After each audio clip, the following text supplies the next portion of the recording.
amigos del internet, ¿cómo están? Esperamos que muy bien. Bienvenidos de vuelta a su podcast de todo y de nada. 5 pies al gato.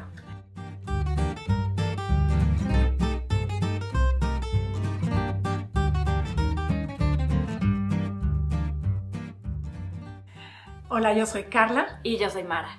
Y nos da muchísimo gusto recibirlos este día porque vamos a hablar de cosas muy interesantes, como siempre, basadas en el libro de Robert Greene, Las 48 leyes del poder. En esta ocasión vamos a estar hablando de una ley sumamente interesante que se llama Haga que la gente vaya hacia usted y, de ser necesario, utilice la carnada más adecuada para lograrlo. Esta ley está muy buena. Sí. Súper interesante. Siempre comienzo diciendo esto, pero lo primero que me vino a la mente cuando la leí fue: juega en tu cancha. Tal cual. Con tus reglas, en tu terreno conocido, a grandes rasgos. Y si se dan cuenta, eso es algo casi de sentido común, de elemental sentido común. Uh-huh. Y yo me quedé pensando, bueno, ustedes disculparán la comparación que voy a hacer, pero aquí en casa tenemos 4 perros salchicha. Y yo recuerdo con la primera perrita salchicha que tuvimos, que era una perrita hermosa, muy linda, la queríamos cruzar, queríamos tener cachorritos, ¿te acuerdas? Sí, me acuerdo. Y cometimos el error de que mandamos a la perrita, sí, a casa del macho. A la casa del macho. ¿Y qué creen que pasó? Nada. La perrita no parecía gato boca arriba, con las uñas todo el tiempo sacadas, no permitió que el macho se le acercara, se sentía sumamente vulnerable fuera de su territorio. Agresiva incluso, nos llamaba la dueña del macho en cuestión y nos decía: oiga, su perrita es muy agresiva. Sí, no Nada quiere que ver con su personalidad habitual. Claro, bueno, ¿cuál va siendo nuestra sorpresa? Que era la primera vez que queríamos cruzar a un perro y un veterinario nos dijo: no, lo hicieron mal. Tienen que traer al macho a la casa de la hembra porque la hembra se siente en casa, es su territorio y la hembra atrae al macho a sus dominios. Claro. Bueno. Eso en cuestiones de seducción, pero en general Robert Greene habla de lo peligroso que puede ser tener una personalidad agresiva, dice él, sí. Reactiva. Pero lo que les quiero mostrar es que Otto Bismarck, que ustedes ya saben quién es porque ya les hablamos de él. Hemos hablado varias veces Hemos hablado en varios capítulos de Bismarck. Del tío Otto. De Don Otto, Bismarck. Dice, tiene una frase que me gustó muchísimo y me voy a permitir, si el señor Robert Greene nos da permiso, de leerla tal cual, porque es de Bismarck. Dice: cuando coloco cebo para ciervos, no disparo sobre la primera cervantilla que se acerque a oliscar, sino que espero a que se haya reunido toda la manada. O sea, en pocas palabras, tú lo que quieres es hacer que los demás vengan hacia ti. Uh-huh. Aquí hay una historia muy interesante, que esa sí me gustaría que se las contáramos. La de Rusia y Japón. La de Rusia y Japón.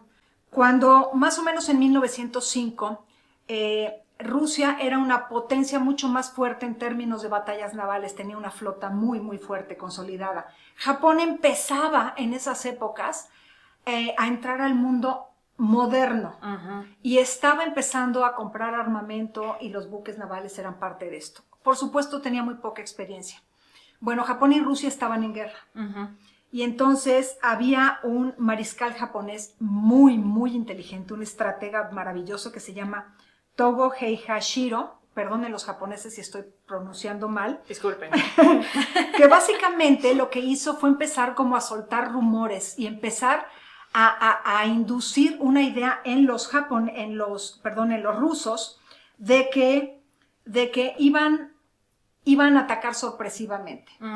¿Qué pasa? Que Rusia inmediatamente empezó a activar toda su flota. Pero en aquellos entonces Japón era aliado de Gran Bretaña. Sí. Y el estrecho de Gibraltar y el canal de Suez estaban controlados por Gran Bretaña. Controlados por ellos, sí, y claro, como Japón era aliado, no iban a dejar que los buques rusos salieran por ahí. Uh-huh. Entonces los buques rusos tuvieron que rodear todo África, pasar por el Cabo de Buena Esperanza para llegar a Japón. Claro. En el camino, cuando acababan de pasar la puntita de África, el Cabo de Buena Esperanza, Japón, mariscal Togo, suelta otro rumor en el que decía que los japoneses iban al encuentro de los rusos para tener la batalla. Entonces los rusos estaban como pollo espinado, así, todos alertas. Estaban en estado de alerta desde África hasta que llegaron. Imagínate un marinero que esté en estado de alerta 24/7. Sumamente desgastante. Totalmente, estaban agotados, estaban cansados y entonces cuando... Ya para cuando llegaron. Cuando llegan, ¿qué crees que estaban haciendo los japoneses? No, pues jugando cartas, seguro, tranquilos, esperándolos. Esperándolos tranquilamente en su cancha. Cuando llegan, los buques japoneses aplastan a los buques rusos. Claro. Aquí no es cuestión de tamaño, el tamaño aquí no importó. Es cierto. Y pensé en otro ejemplo de Napoleón, justamente que no lo menciona, Ajá. pero me acordé. Napoleón perdió cuando los rusos lo provocaron suficiente como para que fuera él hacia Rusia en invierno. Claro. O sea, no le puedes ganar a un ruso en Rusia en invierno. No. O sea, el pobre ejército francés estaba congelado, famélico, cansado, y los rusos en su ambiente. Y tenían todo que perder. Y aquí hay algo interesante. Nos dice por acá, guarde su energía. ¿Sí? ¿A qué nos referimos? Con que todos los seres humanos, los países incluso, tenemos una cuota determinada de energía. Algunas personas tenemos más energía que otras. Sin embargo, lo que te dice es, no desperdicies a lo tonto tu energía. Totalmente. Y una manera muy fácil de desperdiciar la energía es reaccionando a provocaciones ajenas. Sí. Entonces, básicamente lo que te dice es cuando tú obligas al otro a ir hacia ti, la energía del otro se desgasta, la tuya se conserva. Claro. ¿Sí? Oye, pensé un poco en Aikido. Ah, Sí, ¿te acordaste de tu Me madre acordé de mi aikidoka? señora madre. Sí, mi mamá practicó Aikido por algunos años, era muy buena. Llegó a tener su falda. ¿Cómo se llama la falda de Aikido? ¿Ni te acuerdas así? Ay, quién sabe. Pero eras muy buena. Claro, y claro. recuerdo que nos comentabas, digo, ahorita tú entras más en detalle, pero de la filosofía que hablaba de algo similar. Claro, en el Aikido lo que hacemos es que aprovechamos la energía de agresión del otro. Y tú no desgastas tu energía. Cuando el otro con la energía de agresión viene hacia ti, lo que tú haces simplemente es te quitas en un movimiento circular y utilizas la energía de agresión del otro y con un leve movimiento el otro sale volando por los aires. La rediriges. Totalmente. ¿Y te acuerdas aquella vez que fueron a presenciar un examen mío? Sí. Ay, canijo de mi sensei, pero era muy sabio mi sensei, es muy sabio. Me puso en el piso, ¿verdad? En posición y lanzó a mis 3 compañeros más grandotes que parecían unos roperos gigantescos, lanzó en ataque libre, se llamaba, hacia mí. Yo moría de miedo. Claro, como pero no. él todo el tiempo decía, quédate ahí, que ellos vengan, quédate ahí. Y ahora, años después, entiendo perfectamente al leer a Robert Greene a qué se refería. Qué interesante, ¿no? A mí esto... ¿Sabes qué? Pensé en una historia personal de algo similar que me sucedió muy chistoso, muy chusco. Yo jugaba básquet, ¿te acuerdas? Ay, sí, ¿cómo olvidarlo? Sí, no era precisamente buena, pero era rápida, carismática. Sí, eso sí. Agresiva. Pero sí, siempre, por supuesto, por la naturaleza del básquet, siempre jugué con niñas en ese entonces, mucho más grandes físicamente que yo. Y recuerdo que en una ocasión había una compañera dentro de mi mismo equipo que pues era bastante robusta, por ponerlo de alguna manera. Era una chica robusta, fuerte, sí, de hueso ancho. Y bueno, llegó un punto donde me agarró de bajada. La verdad me traía de puerquito, un poco. Y sí. Me traía de puerquito es que, sí, explica, por favor. Sí, tienes razón, para nuestros amigos de otros países. Sí, me traía de puerquito, es que la traía de bajada. Es que me traía de bajada. No. Entre ceja y ceja. Entre ceja, oreja y ya saben qué. O sea, le estaba molestando todo el tiempo, le estaba agrediendo, tratando de hacer reaccionar a Mara. Sí, en una de esas, un balón rebota contra el tablero, perdón, sí. Rebota contra el tablero, saltamos las dos y ella en el aire, te lo juro que lo vi en cámara lenta, con el puño cerrado, me da un puñetazo en el ojo. Me acuerdo. Me sentó en el suelo, yo con el orgullo, ya sabes, la garganta así queriendo llorar, pero no quería llorar enfrente de los demás.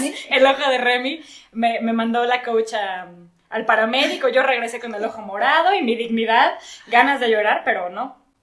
Y en eso, pues ella con sonrisa burlona, ya sabes. Y yo dije, no, sí, regreso a jugar. Me preguntó la coach si quería regresar a jugar.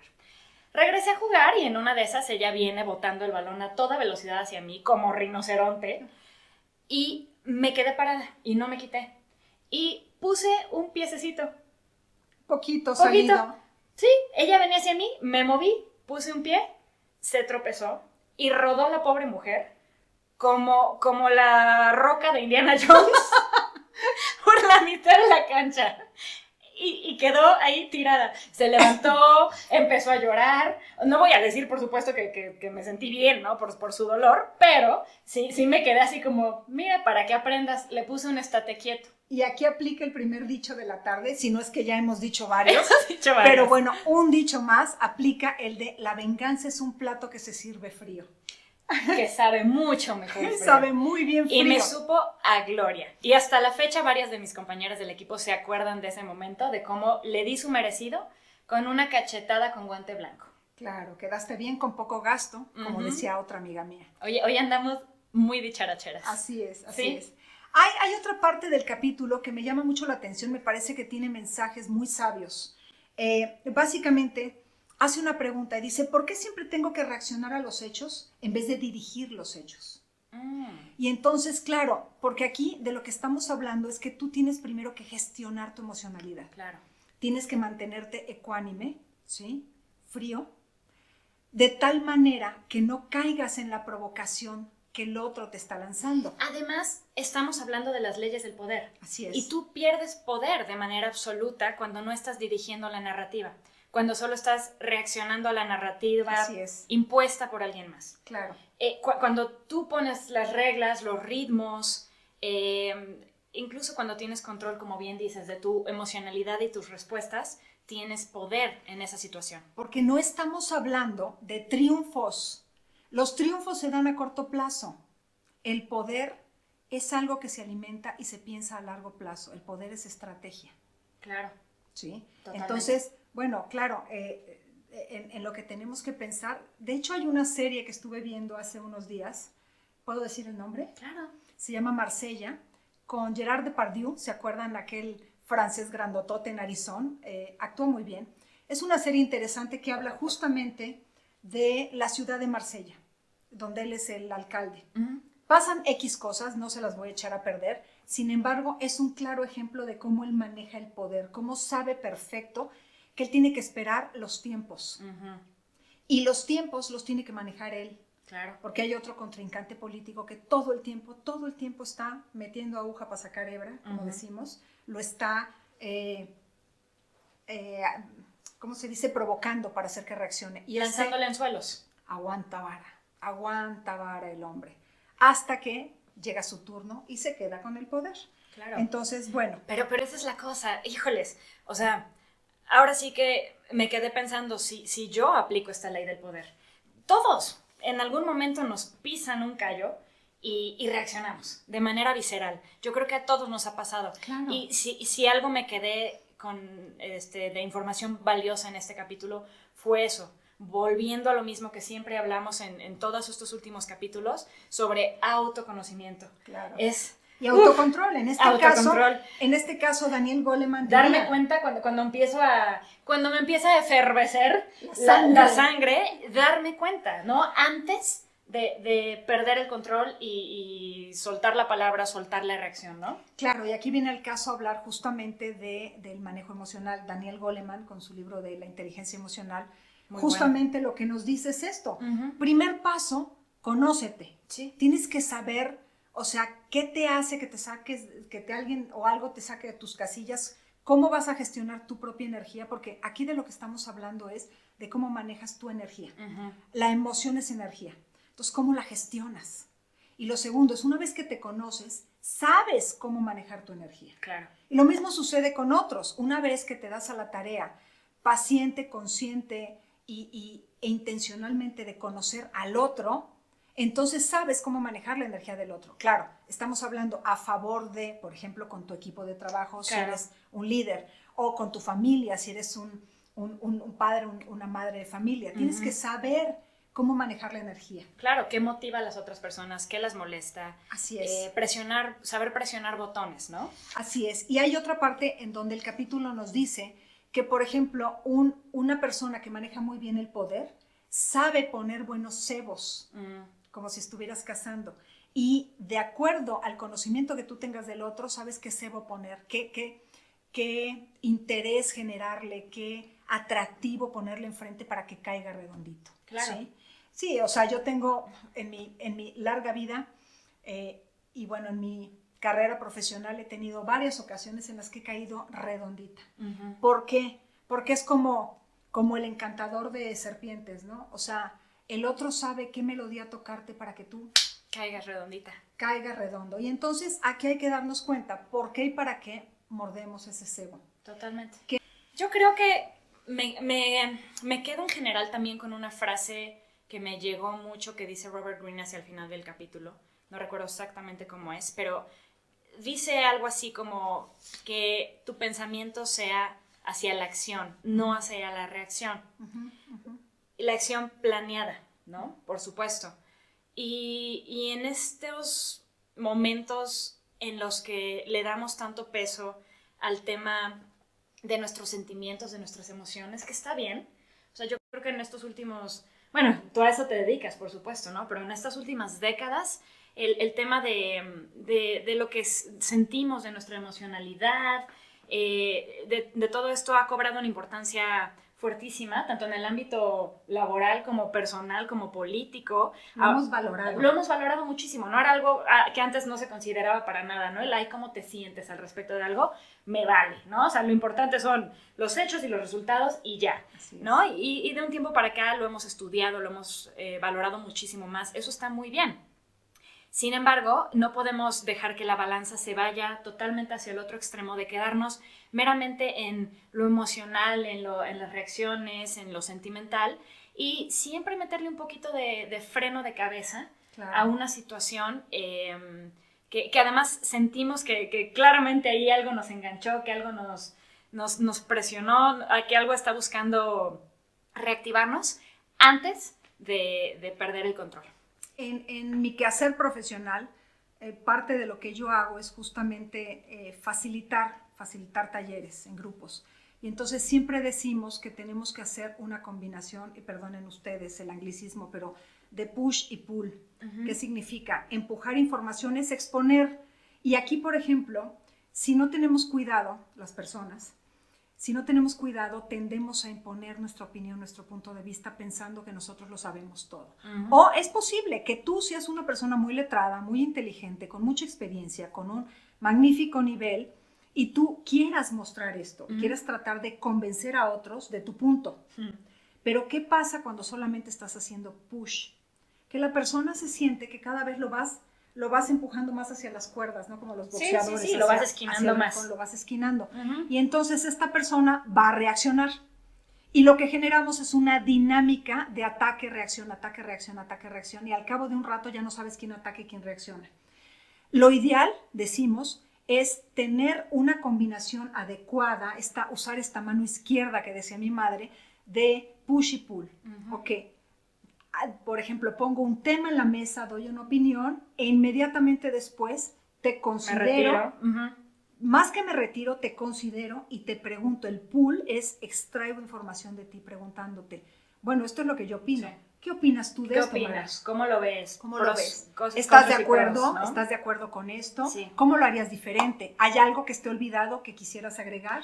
Se me figura un poco a un ritmo de un baile, de un vals. En lugar de que sea una madriza, como dijiste, de box, en la que tienes esquinado a alguien dándole de golpes, y por supuesto en algún momento, si tiene la oportunidad, se va a defender agresivamente, claro. Mejor buscar un ritmo. Así es. En el que ambos participen. Ahorita que estabas hablando de esto, ya para cerrar, es que dejaste justamente bien puesta la mesa para nuestro próximo capítulo, que justamente de eso se trata. Es plan con maña. Es plan con maña. Okay. Porque los invitamos a sintonizarnos la semana que entra. Vamos a estar hablando justamente de utilizar tus acciones para convencer en lugar de tus palabras. Así es. Y yo quiero cerrar este capítulo tan interesante con un dicho que dice: se atrapan más moscas con hiel. Ay, no es cierto. Perdón, se atrapan más moscas con miel que con hiel. Entonces, piénsalo, creo que vale la pena. Y también te recomendamos que leas en una de estas tardes que tengas tiempo El arte de la guerra de Sun Tzu. que hablando del manejo del poder y de traer a la gente a tus terrenos, creo que puede ser de interés y puede darte muy buenas ideas. Muchísimas gracias. Gracias por sintonizarnos, por acompañarnos.